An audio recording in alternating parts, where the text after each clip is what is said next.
सभी को मेरा नमस्कार। मैं आज आप सबके सामने दुर्गा अष्टमी की व्रत कथा सुनाने जा रही हूँ।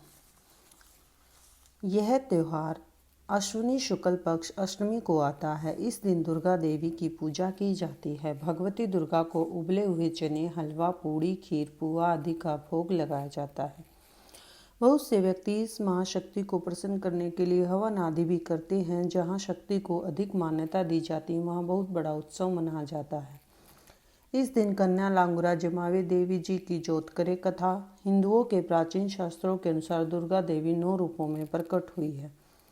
उन सब रूपों की पृथक पृथक कथा इस प्रकार है। महाकाली। एक बार पूरा संसार प्लेगग्रस्त हो गया था। चारों ओर पानी ही पानी दिखाई देता था। उस समय भगवान विष्णु की नाभि से एक कमल उत्पन्न हुआ। उस कमल से ब्रह्मा जी निकले। इसके अलावा भगवान नारायण के कानों में से कुछ मैल भी निकला। उस मैल से कैटव और मधु नाम के 2 दैत्य बन गए। जब उन दैत्यों ने चारों ओर देखा तो ब्रह्मा जी के अलावा उन्हें कुछ भी दिखाई नहीं दिया। ब्रह्मा जी को देखकर वे दैत्य उनको मारने दौड़े। तब भयभीत होकर ब्रह्मा जी ने विष्णु भगवान की स्तुति की। स्तुति से विष्णु भगवान की आंखों में जो महामायोग निद्रा के रूप में निवास करती थी वह लोप हो गई और विष्णु भगवान की नींद खुल गई। उनके जागते ही वे दोनों दैत्य भगवान विष्णु से लड़ने लगे। इस प्रकार 5000 वर्ष तक युद्ध चलता रहा। अंत में भगवान की रक्षा के लिए महामाया ने असुरों की बुद्धि को बदल दिया। तब वे असुर विष्णु भगवान से बोले, हम आपके युद्ध से प्रसन्न हैं, जो चाहे वर मांग लो। भगवान ने मौका पाया और कहने लगे, यदि हमें वर देना है तो यह वर दो, दैत्यों का नाश हो। दैत्यों ने कहा, ऐसा ही होगा। ऐसा कहते ही महाबली दैत्यों का नाश हो गया। जिसने असुरों की बुद्धि को बदला वह महाकाली थी। महालक्ष्मी। एक समय महिषासुर नाम का एक दैत्य हुआ। उसने समस्त राजाओं को हराकर पृथ्वी और पाताल पर अपना अधिकार जमा लिया। जब वह देवताओं से युद्ध करने लगा तो देवता भी उससे युद्ध में हार कर भागने लगे। भागते भागते वे भगवान विष्णु के पास पहुंचे और उस दैत्य से बचने के लिए स्तुति करने लगे। देवताओं की स्तुति करने से भगवान विष्णु और शंकर जी जब प्रसन्न हुए तब उनके शरीर से एक तेज निकला जिसने महालक्ष्मी का रूप धारण कर लिया। इन्हीं महालक्ष्मी ने महिषासुर को युद्ध में मारकर देवताओं का कष्ट दूर किया। महासरस्वती या चामुंडा। एक समय शुंभ निशुंभ नाम के 2 दैत्य बहुत बलशाली हुए। उनसे युद्ध में मनुष्य तो क्या देवता तक हार गए। जब देवताओं ने देखा कि अब युद्ध में नहीं जीत सकते तब वह स्वर्ग छोड़कर भगवान विष्णु की स्तुति करने लगे। उस समय भगवान विष्णु के शरीर में से एक ज्योति प्रकट हुई जो कि महासरस्वती थी। महासरस्वती अत्यंत रूपवान थी। उनका रूप देखकर वे दैत्य मुग्ध हो गए और अपना सुग्रीव नाम का दूत उस देवी के पास अपनी इच्छा प्रकट करते हुए भेजा।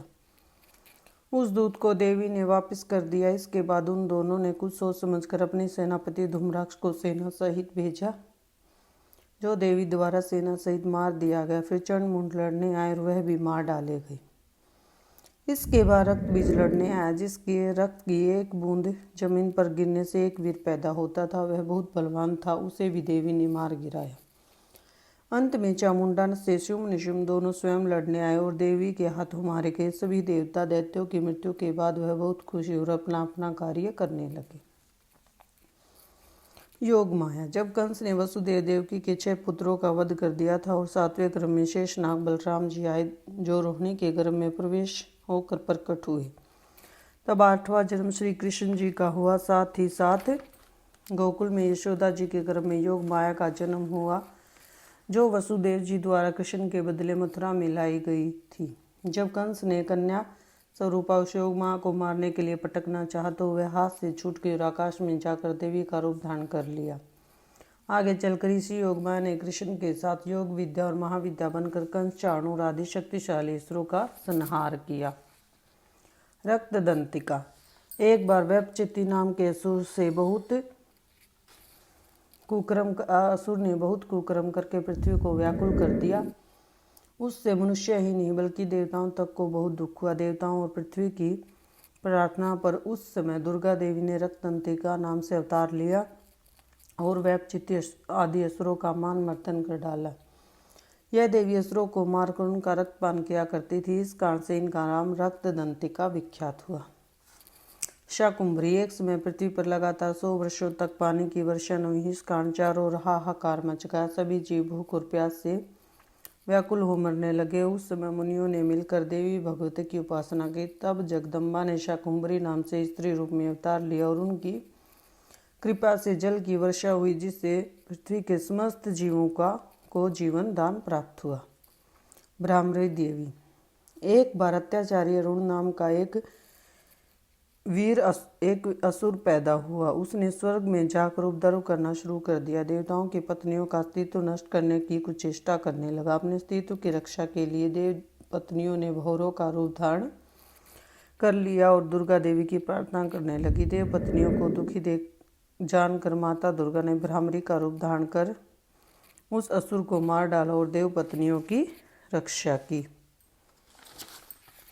चंडिका। एक बार पृथ्वी पर चंडमुंड नाम के 2 राक्षस पैदा हुए।